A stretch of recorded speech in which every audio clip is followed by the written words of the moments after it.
Api akan menyala kalau ada kayunya. Ya kan? Hanya aplikasi saja yang tadi tanpa ada kayu. Tapi sesungguhnya kalau ada kayu, api itu akan nyala. Ya, kecuali kompor gas. Ya. Kalau kita bikin api unggun, supaya api itu menyalanya besar, ya kayunya harus banyak, gitu ya. Maka apinya akan semakin menyala, semakin besar. Api yang kecil kalau tidak dijaga akan perlahan padam. Begitu juga kehidupan rohani. Awalnya menyala, rajin doa, semangat melayani, hati mudah tersentuh oleh Tuhan. Kalau kayunya banyak, semangatnya besar, apinya akan nyala dengan luar biasa. Ya, itu sama dengan kehidupan rohani kita. Coba saya ajak saudara ingat. Memang masa lalu nggak usah diingat-ingat. Tapi ini beda.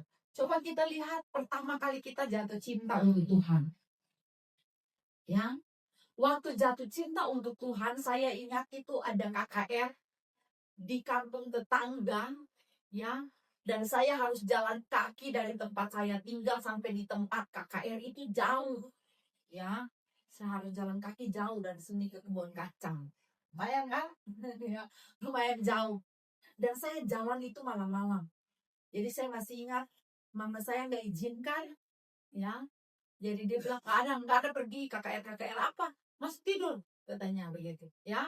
Jadi dia kira saya sudah tidur, saya lompat jendela. Ya, saya keluar dari jendela diam-diam karena keluar diam-diam jadi nggak ada ongkos, gitu ya.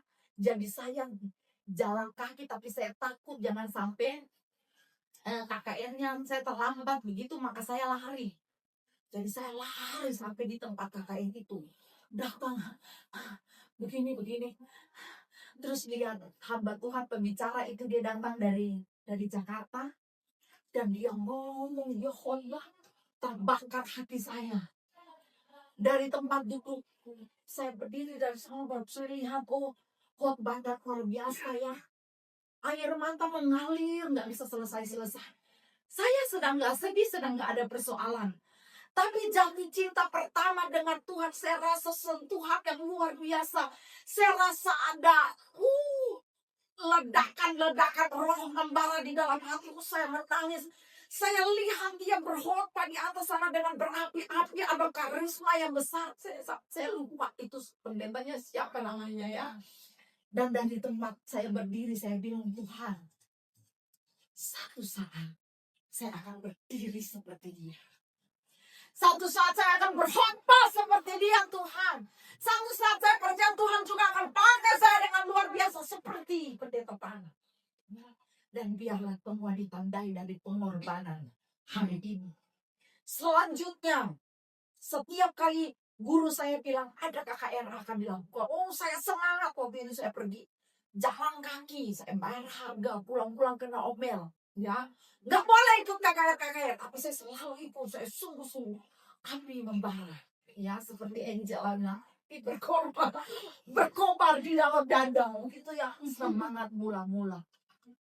Ketika saya datang ke Jakarta, lalu saya datang dengan tujuan pengobatan, saya ada terapi karena tumor otak itu dia sakit begitu ya. Jadi saya datang dan saya karena alergi banyak obat, jadi saya ditaruh di tempat terapi. Kebetulan saudara saya sendiri lalu diterapi di sana, tapi saya sudah datang ikut ibadah. Dan saudara saking sungguh-sungguh antusiasnya, saya tidak pernah mikir ada uang persembahan, ada ongkos atau tidak, tapi saya semangat pergi. Jadi kadang kalau saya takut terlambat, saya naik ojek, pulang saya jalan kaki. Ya, dari Hibrida Timur, saya jalan kaki dari gereja Pak Yakob Nahuai itu di Kelapa Gading juga, tapi di Hibrida Timur ya. Saya harus jalan kaki sampai ke Jalan Kuning Tua. Ya, itu di belakang Polsek Kelapa Gading. Tapi saya sungguh-sungguh antusias, tidak ada yang bisa. Waktu itu saya masih sakit, ya masih selalu rasa sakit, masih karat, masih sering sakit sampai nggak bisa lihat cahaya dan lain sebagainya. Tapi saya melawan itu karena cinta mula-mula.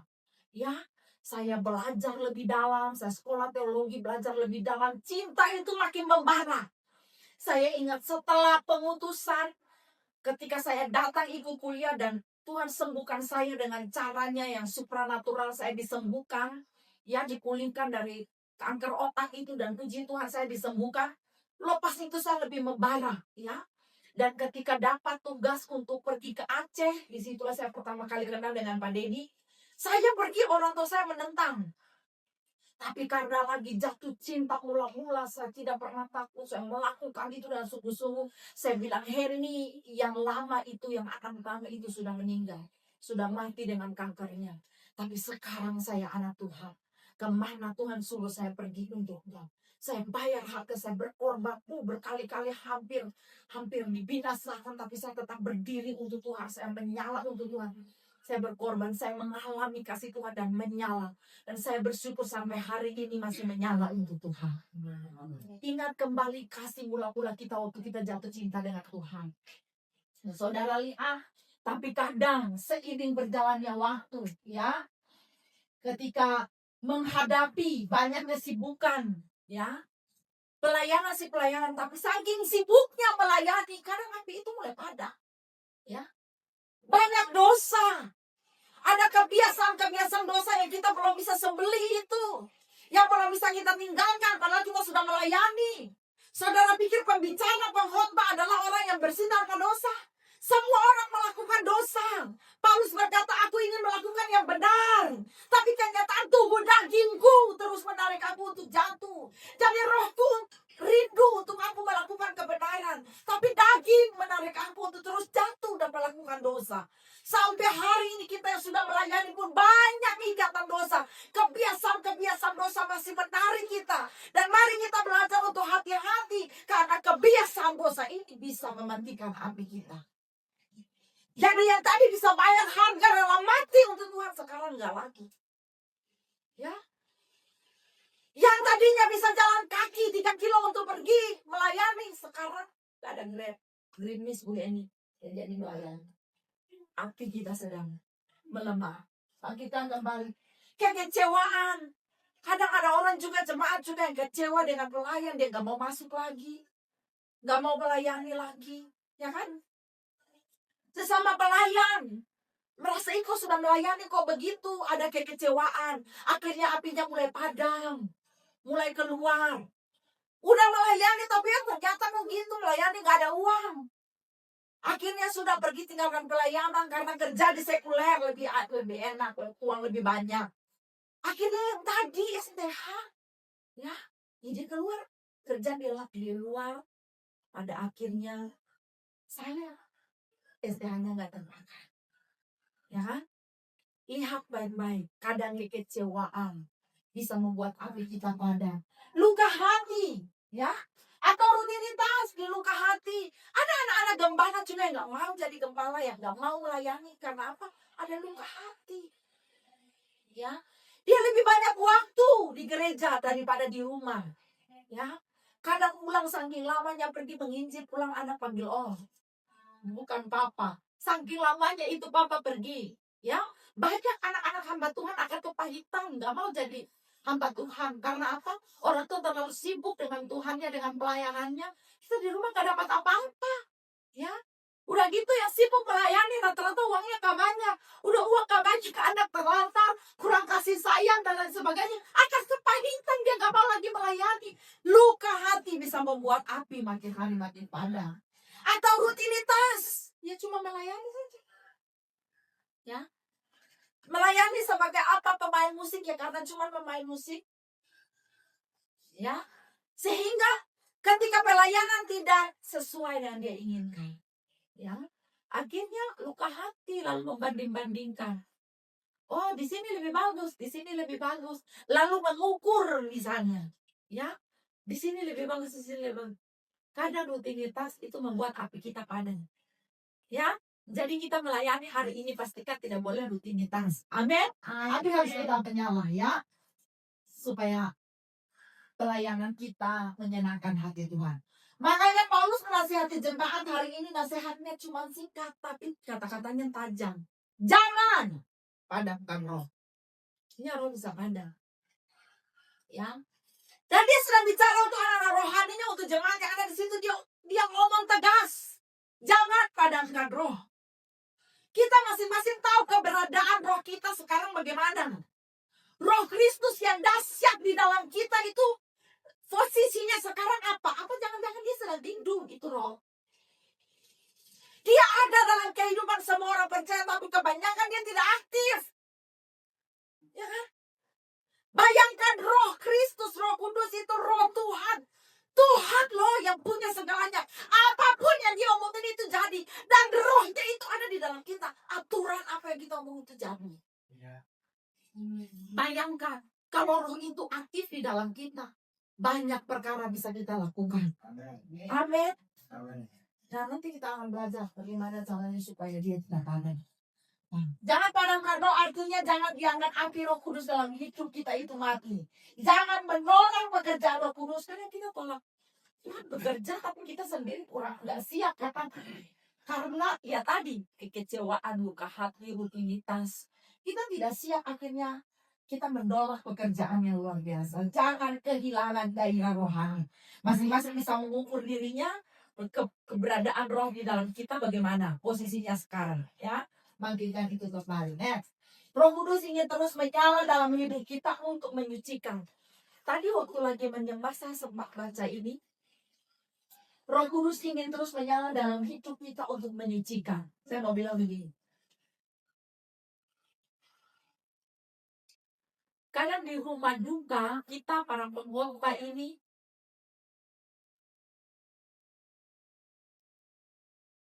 kadang kita berikan janji kosong.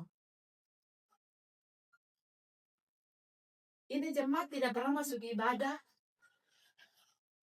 Muka tidak pernah ada. Tidak bertumbuh juga. Bisa jadi di luar dia masih nyembah berhala. Tapi ketika dia meninggal, lalu kita datang dan bilang, berbahagialah orang yang mati di dalam Tuhan, karena surga punya mereka. Jadi semua orang yang datang berpikir bahwa gak apa-apa. Dia gak pernah masuk ibadah saja dia punya surga.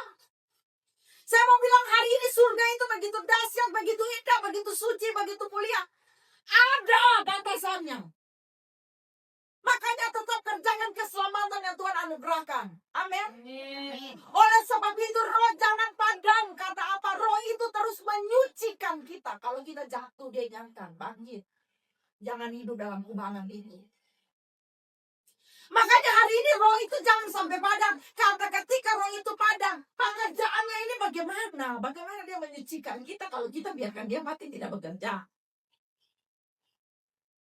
Untuk tujuan yang mulia itu, bayangkan Tuhan sedang bekerja sampai hari ini untuk tulis nama kamu di kursinya. Untuk tulis nama kamu di rumah kemegahan di dalam surga itu. Dan kamu di sini. Rohnya yang dia kasih gratis di dalam kita, tinggal kita tidak mau hidupkan dia. Kita senang-senang sementara dia kerja keras di surga. Dia sementara rindu supaya kita balik dan menempati posisi rumah itu.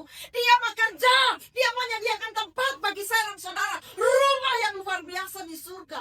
Oleh sebab itu, dia taruh rohnya di dalam kita. Supaya roh itu bekerja, menyucikan kita. Karena orang yang terikat dengan dosa, bagaimana mungkin kau tinggal di rumahmu di surga. Amin. Amin. Supaya kita bisa menempati rumah itu. Rohnya menyucikan kita setiap hari. Bagaimana kalau rohnya padam? Tadi Tuhan ingatkan itu di dalam hati saya. Dia menguatkan. Roh Kudus adalah penolong. Ibu Nova mengingatkan tadi. Dia tahu kita ini gampang lemah. Oleh sebab itu dia harus tinggal di sini supaya menguatkan. Supaya ketika kita sedang lemah, hampir putus asa, kita tidak gantung diri. Ada rohnya yang menguatkan. Amin. Amin. Saudara, Tuhan bilang kamu tidak sendiri, itu benar-benar. Dia ada, semua orang meninggalkan kita, tapi Tuhan tidak pernah tinggalkan. Karena kita merasa dia diam dan kita pikir dia sudah tidak ada. Kemana kita bisa lari menjauhi rohnya? Dia sayang luar biasa. Dia menempel, dia hidup di dalam kita. Karena dia rindu suatu saat ketika kita lemah, dia kuatkan. Ketika menangis, dia hiburkan. ketika kemarin tidak makan, hari ini udah terpenuhi. Nanti saya kesaksian. Menegur. Roh Kudus itu jangan padam, supaya dia tegur kita gampang. Kalau dia sudah padam, jatuh dalam dosa pun gak ada rasa berdosanya. Hati-hati. Kalau kita sedang melakukan dosa tapi gak rasa apa-apa, gak ada rasa bersalah, gak ada rasa tertuduh, gak ada rasa ingin bertobat, artinya roh sedang padam. Dia tidak sedang menegur. Tapi kalau kita melakukan sesuatu lalu kita rasa kayaknya ini salah, kayaknya saya lagi salah, Roh Kudus sedang menegur. Amin. Amin. Ya, memimpin. Dia tunjuk jalan. Dia kasih aba-aba. Bahkan ketika roh itu kuat, hidupnya dahsyat di dalam kita. Dia kasih tahu sebelum sesuatu terjadi. Amin. Amin. Mau terjadi dia kasih tahu duluan. Dia jamah hati seseorang di sana. Dia bilang kasihan, ibu ini lagi begini. Transfer. Amin. Berkati, ya kan? Dia kasih tahu. Hati-hati. Jalan di sini hati-hati. Kita bisa teking dari rumah dalam nama Yesus. Perjalanan saya. Ya, bisa jadi kita ada di gerbong belakang itu. Tapi kan dia akan berdebat. Saya baca kesaksian gak berapa orang selamat. Hanya karena apa? Pengen makan bakso, dia turun di Panji atau di mana. Pengen makan apa, ketoprak, ya, kebelet pipis, dia turun di Jatinegara. Padahal tadi duduk di gerbong yang celaka. Ya, Roh Kudus akan memimpin. Makanya jangan biarkan roh itu mati. Ya, kalau dia pimpin, kita diberikan kepekaan, kita terselamatkan. Supaya di mana-mana nyaris saja hampir mati tapi gak jangan nyawa sembilan. Pastikan Roh Kudus ini. Oke, bagaimana caranya supaya dia tetap hidup? Yang pertama, kita mau lebih cepat. Ini ibu ya, ini ada. Yang pertama, tetap dekat dengan Tuhan lewat doa. Api rohani tidak akan bertahan tanpa hubungan pribadi. Kita bisa melayani ulang-ulang di sini, nyanyi bagus-bagus dan ini, tapi saya tidak menjamin kita punya kehidupan doa di rumah. Saya sedang bukan bicara untuk saudara dan saya juga. Tidak ada masalah-masalah datang menghadang, boom, langsung orang hilang dari Tuhan. No. Dimulai dari aku, pemalas doa saja. Dari kecil, hal kecil, malas doa. Roh Kudus akan membara dalam dada, dalam hidup kita ini kalau doanya kencang. Amin. Doa itu kan nafas hidup kita. Berarti gak berdoa mati memang. Rohnya yang mati. Ya. Terlihat gagah perkasa, andalkan gaji. Satu saat Tuhan akan habiskan semua itu. Saya bilang ini ulang-ulang untuk Bapak Stevi juga. Iya. Mau andalkan kekuatan karena kerja ada gaji. Tunggu, Ines. Ya kan? Di situ supaya Tuhan bilang saya loh, kamu hidup bukan dari gaji, tapi dari berkat yang aku kasih. Amin. Doa. Ya. Kemarin saya kesaksian saudara, saya pusing. Aduh, harus bayar ini, bayar itu. Dan saudara tahu pusing saya yang paling besar adalah apa hari ini? Bapak Stevi pergi ambil uang ATM gereja kadaluarsa. Ya, dan karena itu ATM gereja kan seperti yayasan. Jadi sekarang kalau di BCA itu ATM bisa ganti di mesin, bisa bikin ATM baru di mesin. Tapi karena ini ATM-nya gereja, dia seperti yayasan, jadi tidak bisa di mesin. Karena di situ nanti ada tulisan timbul GBI Hotel 88 Mangga Besar, gitu ya, dan nomornya semua timbul. Jadi tidak bisa di mesin situ, harus pergi ke kantornya.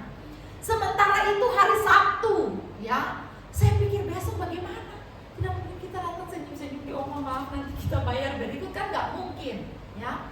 Jadi saya cukup pusing memikirkan nanti bagaimana kita bayar, ya. Nanti bagaimana anak-anak nggak dapat PK pulang dia marah lagi. Bukan pulang marah, ada bensin nggak mau pulang? Ya aku kasihan sudah datang capek-capek melayani. Sungguh-sungguh setidaknya ada bensin untuk mereka pulang. Saya kepikiran, aduh bagaimana. Ya, kemarin saya nggak masak. Saya bilang kakak Gigi kita makan apa adanya saja ya, ibu sedang puasa. Bagus kadang-kadang Tuhan kasih kita tantangan seperti itu supaya apa? Puasa. Supaya apa? Doa kencang. Kalau berdoa kencang, Tuhan berkati dan luar biasa ya. Saya puasa, saya doa dengan kencang. Jadi mohon maaf ya Kak Keke, kemarin kita makan apa adanya, nasi sama ceplok telur ya. Dan hari ini saya diberkati. Hari ini saya diberkati. Bangun pagi hari, buka handphone. Ini ada berkat. Buka uang. Haleluya. Bisa bayar uangnya. Itu kan? Haleluya. Saya tadi pergi ke saudara bawa makanan ya, sampai di sana dia memberkati. Nih ongkos pulang. Oh haleluya. Saya datang sampai ke sini, Cilina bilang, Bu Heni ada bakso goreng dari Mami. Haleluya, itu kan Tuhan baik, Tuhan luar biasa. Belum juga Cilina selesai ngomong, Miss Devi langsung sambung, Bu Heni ada oleh-oleh dari siapa tadi, Tasya ya. Dan Bu Heni buka jas yang keren sekali. Haleluya, berkat melimpahan. Coba kalau kemarin gak puasa, gak ada berkat. Mau banyak mau banyak berkat puasa. Supaya roh menyala. Waktu roh sedang menyala, dia kan tahu nih harus kutolong di siang, ya kan? Maka dia akan memberkati. Jadi saudara rajin doa. Rajin doa bukan hanya karena meminta uang, tapi nggak bisa hidup kalau nggak doa. Amin. Amin. Coba bilang amin kuat dulu. Amin. Amin. Ya, yang amin amin ini tolong besok doa pagi. Iya kan? Kayaknya seseorang harus membantu untuk menelpon. Iya kan? Menelpon. Kakak Abden, bangun doa pagi. Ya. Menelpon. Harus sungguh-sungguh doa. Ya. Ketika doa mulai hilang, hati menjadi dingin. Kita bisa pelayanan harus, tapi nih hati lagi dingin. Ibadah menjadi rutinitas, kita sudah haleluya, tapi nggak rasa apa-apa karena sedang dingin. Lalu kita bilang kayaknya Kakak Nova nih kurang sungguh-sungguh. Padahal dia sudah menyala sampai terbakar di sini. Tapi di situ nggak ada nyambung, di situ nggak ada kabel di situ, jadi nggak bisa sampai di belakang biasa aja lihat Novanya. Padahal dia sudah semangat di sini. Jangan salahkan Kakak Nova masing-masing. Kenapa kamu lambat kesabarnya? Karena kamu punya aktivitas doa sedang kurang. Amin. Amin. Jadi bukan salah Kakak Nova. Iya kan?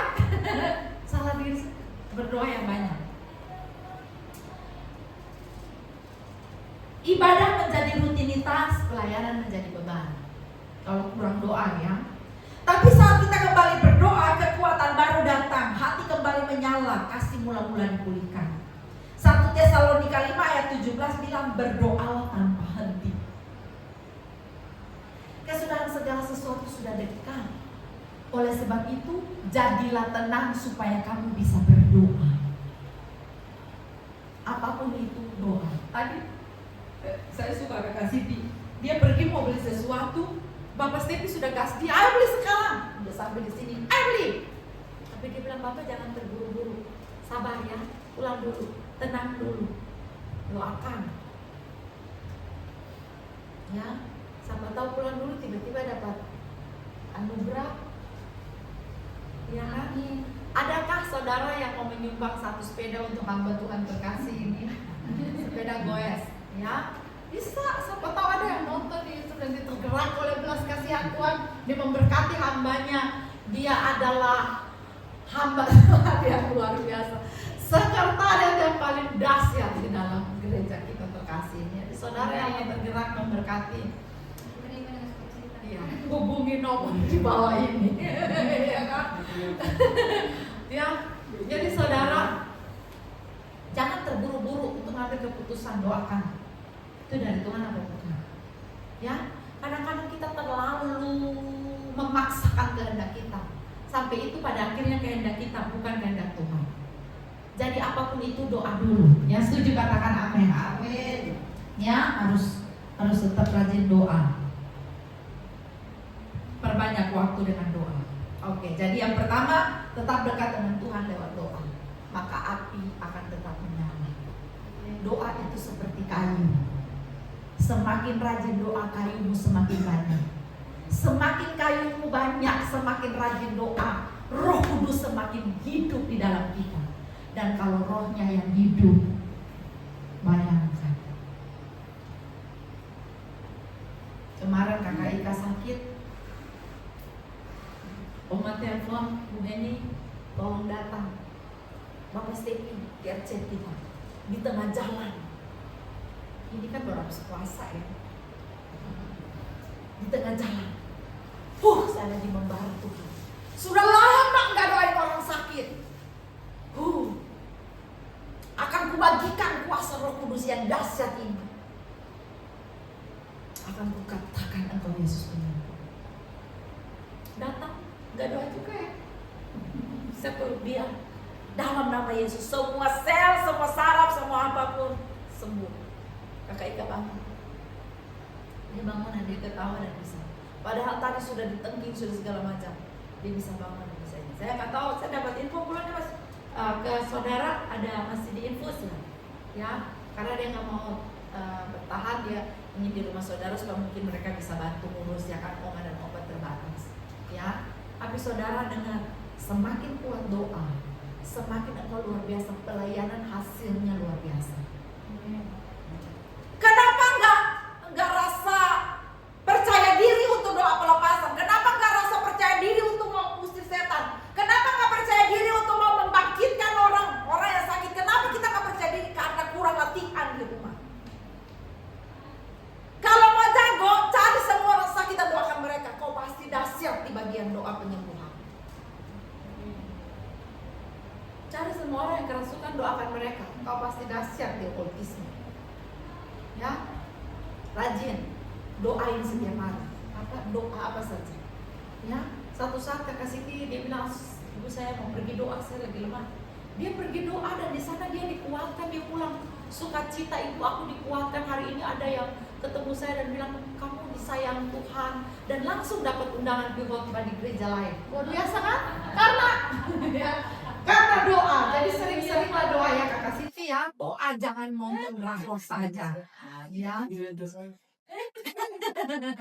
Siapa? Oke. Yang kedua, jangan padamkan roh. Bagaimana cara supaya roh tidak padam? Hiduplah di dalam firman Tuhan. Yang setuju katakan amin. Amin. Firman Tuhan itu dia mengoreksi hidup, menjaga hati, memberi kekuatan, membuat iman tetap menyala. Ya, karena kita merasa lelah rohani karena lebih banyak dengar dunia, lebih banyak dengar gosip, ya, lebih banyak dengar berita daripada dengar suara Tuhan. Semua yang kita dengar di luar itu input negatif, input dunia. Kalau dia masuk lebih banyak memenuhi alam bawah sadar kita, kita makin hari makin lemah, suara Tuhan makin pelan. Tapi kalau setiap hari bangun pagi kita sudah baca Alkitab, dan kan Alkitab sekarang ada di handphone, saudara, itu sangat memudahkan. Karena kalau kalian datang di kamar dan lihat ibu ini scroll, terus tidak selamanya saya scroll Facebook atau apa. Saya banyak baca firman dari handphone. Ada Alkitab kan baca. Di handphone saya bisa baca, saya bisa warnain dia, dan saya bisa bikin catatan-catatan kecil. Nanti mau bikin khotbah, baru khotbah itu lahir dari catatan kecil itu. Tinggal dikembangkan. Saudara baca firman setiap hari. Amin. Bagus yang suka bikin status juga, tapi dari firman juga. Karena orang pemalas buka Alkitab, tapi orang rajin buka Facebook. Biar waktu buka Facebook dia baca firman di status kita. Amin kan? Orang kadang-kadang pemalas buka Alkitab tapi rajin buka TikTok. Waktu buka TikTok kakak Siti lagi live kan bisa sekalian dia baca satu ayat. Bilang ayat. Sekarang, apalagi kalau broadcast, kalau orang kirim ya, kalau kirim WA firman Tuhan, baca gak? Enggak kan? Udah tahu itu. Ini pasti kopas dari yang lain, nanti tinggal diteruskan. Makanya kita baca di atas itu diteruskan berkali-kali. Dia dapat dari lain, dia terus. Ini gue udah tanya, ayat ini lagi, ini biasa. Karena kita baju-baju hitam nih, kesombongan rohani ada. Cuman begitu, gue dong, lebih pintar, bikin begitu. Ya, akhirnya gak baca. Saya mau bilang baca. Buka Alkitab dan baca. Kita suka baca buku rohani, baca apapun, tetap dasarnya di firman Tuhan. Manusia yang bikin buku rohani itu manusia yang khotbah seperti Bu Eni masih ada kekurangan-kekurangan. Alkitab tidak ada kekurangan. Masalah mau gampang selesai, baca. Di situ ada pemberitahuan. Di situ ada jalan keluar. Baca firman Tuhan siang dan malam. Pasti roh akan menyala. Amin. Ya. Apa yang lebih banyak memenuhi hati kita? Media sosial, kekhawatiran, gosip, atau firman Tuhan?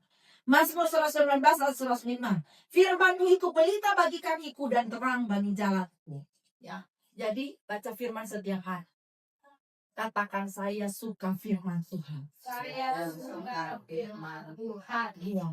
Masalahnya waktu Ibu Heni kasih disingkirkan setiap hari harus baca 3 ayat saja, tidak semua baca. Apalagi sudah tidak kirim-kirim begini. Jadi pastikan di rumah semua harus baca masing-masing. Amin. Ya, setiap hari harus ada. Walaupun sibuk seperti apapun, buka minimal 1. Ini jangan kalah dengan Jaden. Jaden saja baca Alkitab terus. Makanya dia pintar matematika. TKB udah belajar pecahan. Semua dasarnya dari Alkitab. Ya, dia mau maju umpat dengan saya. Belum. Bapak Gembala kecil belum saatnya. Duduk dulu. Ya. Baca firman setiap hari. Amin. Amin. Dengar, orang mau umur panjang. Sekarang kita lihat orang banyak meninggal ya. Asam lambung aja orang bisa meninggal loh. Tiba-tiba henti jantung, masih kuat-kuat sehat-sehat, tiba-tiba meninggal. Ya, bersyukur kita masih ada. Saya mau bilang kalau saudara rasa sakit, dengar. Sampai hari ini adik-adiknya Jaden saya tidak terapi. Saya terapi dia baca Alkitab. Beberapa benjolan saya pegang, saya baca Alkitab, saya perangi dengan firman Tuhan. Saudara, kalau ada sakit, pegang tempat sakitmu, bacakan ayat, dia akan dengar. Sel-sel di dalam kita itu dia mendengar firman Tuhan yang kita baca. Semakin kita baca firman Tuhan, sel-sel jahat itu yang mendengar di dalam tubuh kita, dia akan mati. Ingat, roh Tuhan ada di dalam kita. Amin. Maka kuasa penyakit itu dia akan mati ketika kita bangkitkan roh itu dengan baca firman. Jadi baca firman itu, renungkan itu. Baca, kuat-kuat telinga harus dengar. Ketika telinga mendengarkan firman Tuhan, iman kita akan timbul. Dan ketika iman timbul, kuasa-kuasa penyakit dimatikan. Sel-sel kanker, sel-sel tumor akan dimatikan ketika mendengar firman Tuhan. Amin.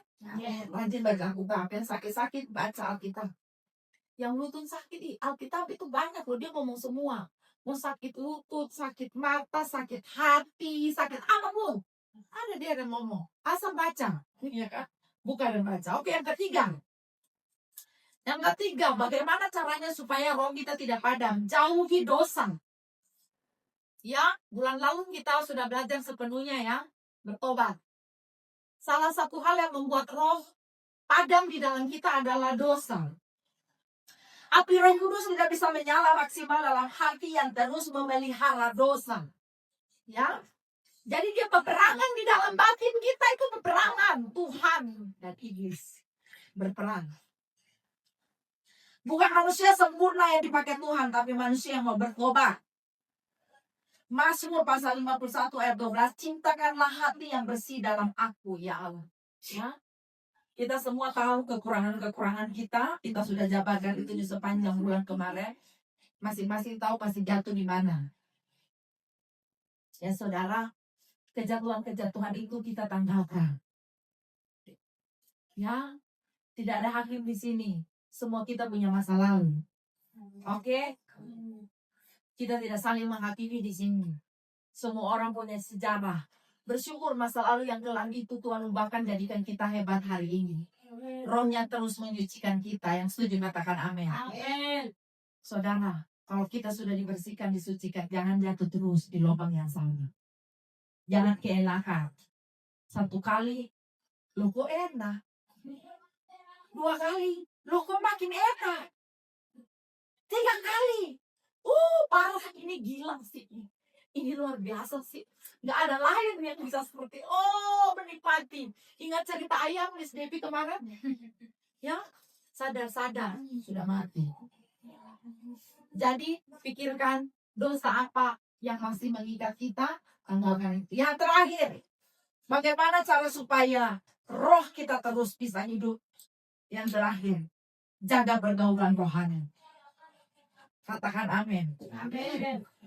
Kalau dekat dengan orang yang cinta Tuhan, kita ikut dibangun. Apapun yang terjadi harus rajin ibadah. Kita punya aktivitas masing-masing, ya. Kita lakukan itu di luar jam ibadah. Jam ibadah datang. Kenapa? Di sini kita dibangkitkan. Saudara yang rajin ibadah mungkin belum rasa biasa aja. Yang penting ibadah dulu. Tapi tidak ada yang biasa saja. Tidak ada yang sia-sia. Tuhan perhitungkan semuanya. Yang setuju katakan amin. Ya. Ini komunitas yang baik dan sehat. Teruslah beribadah. Kita sedang menjaga tim yang sehat, yang bagus. Teruslah melayani. Ya. Supaya kita tetap terjaga di sini, di rumah Tuhan. Yang setuju katakan amin. Pergaulan yang jahat merusak kita. Jadi hati-hati. Apalagi ini Mama besar. Ingat, berteman dan orang malam rasa lama-lama rasa biasa. Ya kan? Lama-lama rasa biasa. Tapi saya berdoa supaya jemaat kita semua diguguskan. Jemaat-jemaat yang luar biasa. Ya. Amin. Kita doakan supaya yang sudah lama tidak hadir, mereka juga bisa balik dan bisa hadir, bisa setia. Mereka tidak jatuh, ya. Mereka tetap kuat. Pokoknya jangan kasihkan doa. Yang sudah setia ibadah, aku setia ibadah. Sekali dua kali tidak datang, lama-lama akan rasa nyaman. Ya, orang kalau sudah di bawah mau naik lagi susah. Jadi kita yang di atas saling menjaga. Amin. Ya, jaga pergaulan rohani kita. Bersyukur kita ada seperti ini ya. Kita ini sebenarnya sangat manis hubungan kita. Ibu Hedi, Bapak Stevi dengan Kakak Ahmed, Kak Siti, Gege, Rini di rumah. Ya, Bang Mukti punya anak banyak. Teman Bapak Stevi telepon dan dia cerita teman sekolah satu umur. Tapi anaknya sudah jadi polisi, sudah kerja di kantor apa. Lalu Bapak Stevi bilang, ya anak saya masih TK. Terus kita langsung ingat, oh enggak. Anak Bapak Stevi udah banyak. Udah 2 selesai kuliah, Siti dan Abner, ya kan. Udah ada 2 masih kuliah, Rini sama Gege. Ada 1 lagi baru mau datang kuliah, Riko. Ada sama Jaden.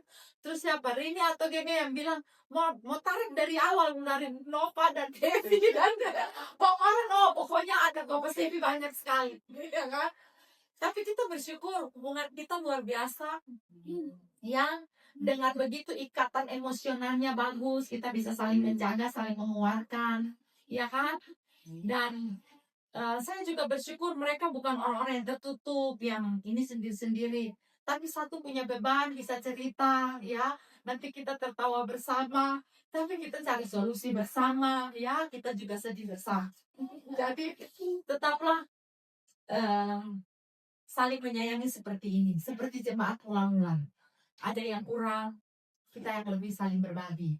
Amin. Amin. Ya, kasih tahu aja. Ada yang kurang, kasih tahu ke Siti. Nanti ini jemuk di bawah yang kurang itu. Ya, saudara semua dalam gereja ini harus tahu nomor Siti. Ya kan? Nanti dia memberkati supaya dia dapat sepeda dari Tuhan. Oke. Ya, jadi penutup. Hari ini Tuhan mengingatkan jangan padamkan roh. Mungkin. Mungkin dulu kita sangat menyala, sangat rajin doa, mudah menangis di hadapan Tuhan, tersentuh ya. Dulu pernah semangat melayani. Tapi hari ini api mulai redup. Kabar baiknya api yang redup masih bisa dinyalakan kembali. Datanglah kepada Tuhan biarlah Roh Kudus kembali memenuhi hati kita. Amin. Jangan hanya hidup sebagai orang Kristen yang aktif, tapi jadilah orang yang percaya. Jadilah orang percaya yang hidupnya menyala bagi Tuhan. Amin. Tuhan Yesus memberkati kita semua.